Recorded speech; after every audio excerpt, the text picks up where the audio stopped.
ವಿಡಿಯೋದ ಹಂಗೆ ಮಾಡೋಕ್ಕಿಲ್ಲ ಅದಲ್ಲ. ಹೌದು ಮೇಡಮ್.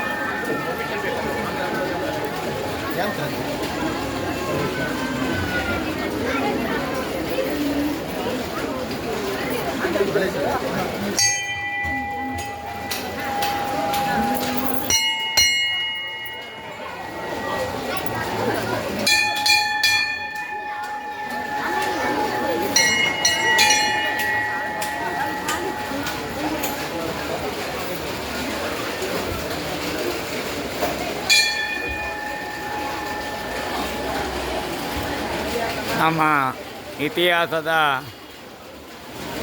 ದೇವಸ್ಥಾನ ಅಂತ ಹೇಳಿದರೆ ಕಾಜರಹಳ್ಳಿ. ಯಾಕಂತ ಹೇಳಿದರೆ ನಾನು ಪ್ರತಿದಿನ ಬಿಡ್ತೇನೆ. ಇವತ್ತು ಸಾಣೆಹಂಡಿ ಸಂಕ್ರಾಂತಿ ಅಂತೇಳಿ, ಸ್ವಾಣಿ ಸಂಕ್ರಾಂತಿ ಅಂತ ಹೇಳಿದರೆ ನಮ್ಮ ಎಲ್ಲ ದೇವಸ್ಥಾನ ಅಂತ ಹೇಳಿದರೆ ದೇವಾಲಯ ಅಲ್ಲ, ಭೂತಾಲಯದವರೆಲ್ಲರೂ ಮೊನ್ನೆ ಸಂಕ್ರಾಂತಿಗೆ ಅವರು ದೇವಲೋಕಕ್ಕೆ ಹೋಗಿ ಅಲ್ಲಿನ ನಮ್ಮ ಸಾಲ ಅಂತಂದೇಳಿ ಇರ್ತದೆ, ಅವರೆಲ್ಲರೂ ಹೋಗಿ ಹಡಗಿನಲ್ಲಿ ಹೋಗಿ ಅಲ್ಲಿ 1 ತಿಂಗಳು ಕೆಲಸ ಮಾಡಿ ನಮ್ಮ ಸಾಲವನ್ನು ತೀರಿಸಿ ಅಲ್ಲಿಂದ ವಾಪಸ್ಸು ಬರುವಂಥದ್ದು ಇವತ್ತು. ಅದಕ್ಕಾಗಿ ಇವತ್ತು ಎಲ್ಲ ದೇವಾಲಯ ಭೂತಾಲಯ ಎಲ್ಲ ಓಪನ್ ಆಗುವಂಥದ್ದು. ಅದೇ ರೀತಿಯಲ್ಲಿ ನಾನು ಹೇಳುವಂಥದ್ದು ಏನಂತ ಹೇಳಿದ್ರೆ, ಶ್ರೀ ಕಾಜರಹಳ್ಳಿ ಅಮ್ಮನವರ ಸನ್ನಿಧಾನದಲ್ಲಿ ನಡೆಯುವ ಸಣ್ಣ ದೇವಸ್ಥಾನ ಮಟ್ಟದಲ್ಲಿದ್ದರೂ, ಆದರೆ ಇಲ್ಲಿನ ಇತಿಹಾಸ ಯಾವುದೇ ದೇವಸ್ಥಾನದಲ್ಲಿ ಇಲ್ಲ ಅಂತ ಹೇಳಲಿಕ್ಕೆ ನಾನು ಬಯಸ್ತೇನೆ. ಯಾಕಂತ ಹೇಳಿದ್ರೆ ಎಷ್ಟೇ ಸಂಪತ್ತಿ ಇದ್ದರೂ ಸಹ ದೊಡ್ಡ ದೇವಸ್ಥಾನದಲ್ಲಿ ಅದನ್ನು ಉಪಯೋಗಿಸೋದಿಲ್ಲ. ಯಾವ ದೇವಸ್ಥಾನ ಬಗ್ಗೆ ಹೇಳೋದಿಲ್ಲ. ನಾನು ಮಂದಾರ್ತಿ ದೇವಸ್ಥಾನ ಮೊನ್ನೆ ಹೇಳಿದ್ದೇನೆ. ಹಾಗೆ ಧರ್ಮಸ್ಥಳ, ತಿರುಪತಿ, ಮಂತ್ರಾಲಯ, ಕಾಶಿ, ಸೋಮೇಶ್ವರ, ಆಗುಂಬೆಯನ್ನು ಹೇಳಿದಾಗೆ ಎಲ್ಲ ದೇವಸ್ಥಾನದಲ್ಲಿ ಹಣ ಸಂಪಾದನೆ ಆಗ್ತದೆ.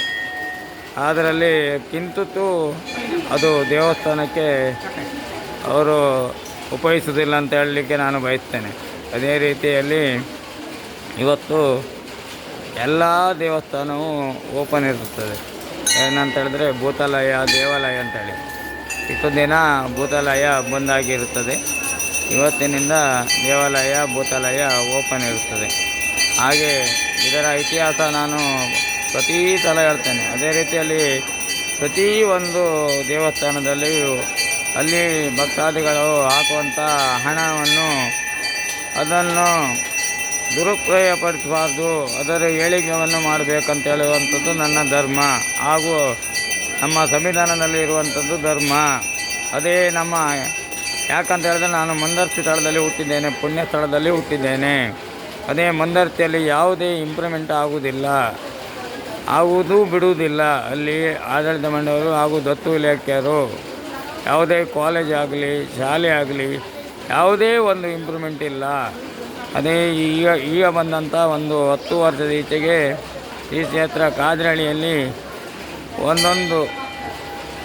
ಒಂದೊಂದು ರೂಪಾಯಿಯು ಸಹ ಹಾಕಿದಂಥ ಭಕ್ತಾದಿಗಳು ಕಾಣಿಕೆಯನ್ನು ಅದನ್ನು ಎಲ್ಲರಿಗೂ ಅದನ್ನು ಉಪಯೋಗಿಸ್ತಾರೆ ವಿನಃ ಒಂದೇ ಒಂದು ರೂಪಾಯಿ ಅಲ್ಲಿ ಭಂಡಾರದಲ್ಲಿ ಇಡುವುದಿಲ್ಲ. ಯಾಕಂತ ಹೇಳಿದರೆ ಅದನ್ನು ಇಟ್ಟುಕೊಂಡು ಕೂತ್ಕೊಂಡ್ರೆ ಯಾರು ತಿನ್ನುವಂಥದ್ದು.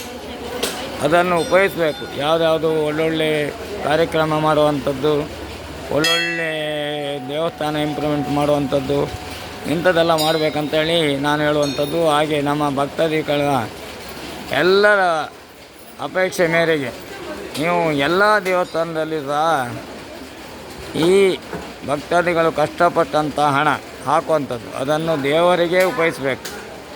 ಏನಂತ ಹೇಳಿದ್ರೆ ಏನಾದರೂ ಇಂಪ್ರೂವ್ಮೆಂಟ್ ಮಾಡುವಂಥದ್ದು, ಅನ್ನದಾನ ಮಾಡುವಂಥದ್ದು, ಬಡವರಿಗೆ ದಾನ ಮಾಡುವಂಥದ್ದು, ಇದನ್ನೆಲ್ಲ ಮಾಡಬೇಕಂತೇಳಿ ನಾನು ಭಕ್ತಾದಿ ಪರವಾಗಿ ಶ್ರೀ ಅಂಬೇಡ್ಕರ್ ಅಭಿಮಾನಿ ಬಳಗದವರ ಪರವಾಗಿಯೂ, ಹಾಗೆ ಇಲ್ಲಿಯ ಮುಕ್ತೇಶ್ವರಾದಂಥ ನಿರಂಜನ ಹೆಗಡೆಯವರ ಪರವಾಗಿಯೂ ನಾನು ಶುಭವನ್ನು ಕೋರುತ್ತೇನೆ. ಇನ್ನೂ ಇದಕ್ಕಿಂತ ಜಾಸ್ತಿ ಇನ್ನು ಮುಂದೆ ಕಲ್ಯಾಣ ಮಂಟಪ ಆಗಲಿಕ್ಕುಂಟು. ಎಲ್ಲರೂ ಸಹಾಯ ಮಾಡುವವರು ಸಹಾಯ ಮಾಡ್ಬೋದು. ಅದೇ ರೀತಿಯಲ್ಲಿ ಇಲ್ಲಿಯೂ ಇನ್ನೂ ಏನೇನೋ ಇತಿಹಾಸ ಆಗಲಿಕ್ಕೆ ಉಂಟು ಅಂತ ಹೇಳಲಿಕ್ಕೆ ನಾನು ಬಯಸ್ತೇನೆ. ನನಗೆ ಈಗ 46 ವರ್ಷ ಆಗಿದೆ. ಮಂದರ್ತಿಯಲ್ಲಿ ಯಾವುದೇ ಇಂಪ್ರೂವ್ಮೆಂಟ್ ಆಗಲಿಲ್ಲ. ನಾನು ಹೇಳಿದ್ದೇನೆ ಮುಂಚಿತವಾಗಿ, ಒಬ್ಬರು ದೇವರಂಥ ಮನುಷ್ಯರು ಬಂದಂಥ ಬಪ್ಪನಾಡು ಗೋಪುರ ಕಟ್ಟಿದಂಥ ಮಿನೇಂಜರ್ ಬಂದಾಗ ಮಾಡಿದಂಥ ಒಂದು ಗೋಪುರ ಬಿಟ್ಟರೆ ಹೋದ ವರ್ಷ ಆದಂಥ ಒಂದು ಕೊಡುಗೆ, ಅದು ದೇವಸ್ಥಾನದಿಂದಲ್ಲ, ಸುಬ್ರ ದೇವಸ್ಥಾನವನ್ನು ಕಟ್ಟಿದ್ದಾರೆ. ಅದೇ ರೀತಿಯಲ್ಲಿ ಇವರು ಕೊಡುಗೆಯಿಂದ ಮಾಡ್ತಾರೆ ವಿನಃ ಅಲ್ಲಿ ಬರುವಂಥ ಭಂಡಾರದ ದುಡ್ಡು ಎಲ್ಲಿಗೆ ಹೋಗ್ತದೆ ಅಂತೇಳಿ ಯಾರಿಗೂ ಮಾಹಿತಿ ಇಲ್ಲ.